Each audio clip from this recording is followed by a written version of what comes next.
Dialogue in most media is perfect. It is informational when it needs to be informational. When a character has something they want to say, everyone listens.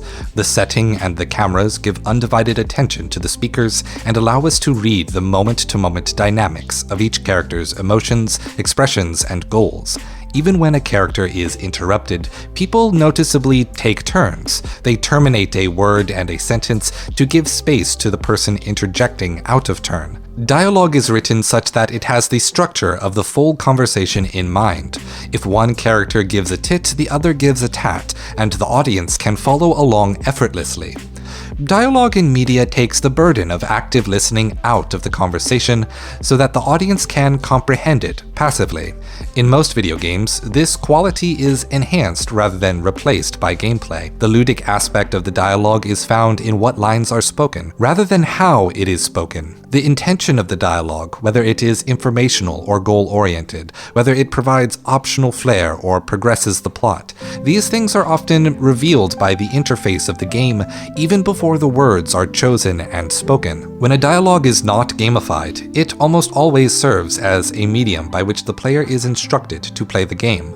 Most apparent in recent Sony first-party prestige titles, instructional dialogue is so frequent and so prevalent that it feels more like a director telling the player how to act out the scene rather than let the player act on their own agency. The fanciest game productions of the year, each and all, so rigorously adhered to the standards of games as film, of being cinematic, that they never allow the player to leave the tutorial. Even outside of dialogue trees and wheels, ludic dialogue requires the player to politely take turns.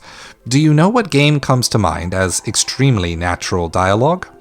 Asura's Wrath. In Asura's Wrath, you have multiple opportunities to listen to the soliloquy that precedes a boss fight. The enemy waxes on as you wait. At any moment, you are empowered to start the fight.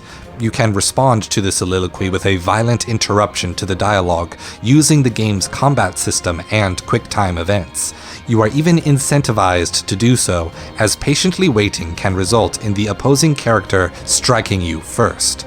Yet Asura's Wrath very explicitly aims at being a cinematic, serialized season of anime, each character accompanied by title cards, splash screens for commercial breaks, and end credits per chapter. Real conversations are not clean. They loosely play by vague rules that shift between cultures, specific settings, individuals, and any other microcosm you can think of. People interject ahs and ohs and whole sentences to confirm that they are listening. They grumble, groan, and cuss over sentences they do not like.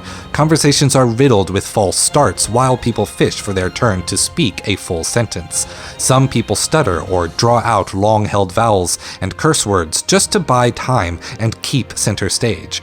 People forget what they are saying, and conversations trickle away rather than reaching a satisfying end. People hold other conversations while texting on their phones, while either being attentive to the person in front of them or completely ignoring the voice speaking to them. Language itself is a farcical game with barely defined terms that change with the improv of each new contest. This is why so many films and television that are lauded for realistic dialogue base their dialogue on improv rather than scripts. It is why authors often use role-playing and banter to prepare and map out their dialogues beforehand. Neither cinema nor games need dialogue to be clean. It is often better to be messy, to wallow in at least some ambiguity, to create a sense of realism. With passive media, we can accomplish this by changing the solitary writing process. For the interactive medium of games, we need some other solutions. I do not claim to have solutions for making dialogue more natural. Making dialogue more natural might not even make it a better game.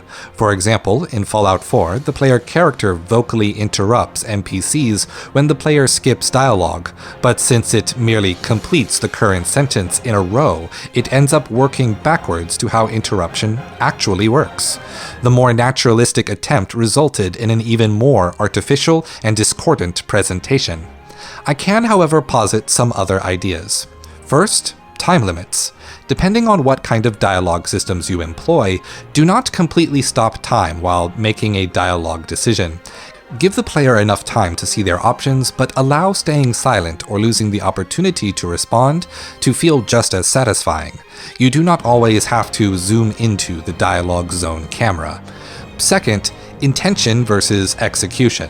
Have dialogue choices present what the character intends to convey, but allow things to play out in a messy or indirect way, so long as the player character has a chance to convey the entire thought represented in the dialogue choice. It does not necessarily require saying it perfectly as written. Third, in that same vein, stop taking turns. Certain conversations, like serious heart-to-heart moments, cold negotiations, or plain instructions, may call for that. If you are instead presenting hostile negotiations, chaotic jubilation, or even just a group of people in the same room, then shake up the tempo of the characters and when they choose to speak. Fourth, think about associating some different values to different kinds of talk. Even Dungeons & Dragons separates Intimidate and Persuade as different skills, despite both being listed as charisma-modified statistics. You can create interesting dynamics of risk and reward by tempting players to use a kind of talk that may be more effective, yet less appropriate for the situation at hand. With all that said, games can be made to have more naturalistic, more organic dialogue, yet my favorite games do not even bother with this goal. Disco Elysium has the most detailed, gamified dialogue system I have ever played. Every character takes turns, and time only progresses when the player encounters new conversations. Yet, due to the literary quality of this game, blatantly addicted to its dialogue, it is my favorite. So yes, a dialogue system can be organically designed for a game, but it may take a little extra work, and it can still be a great story, even if the dialogue feels staged. Stay true.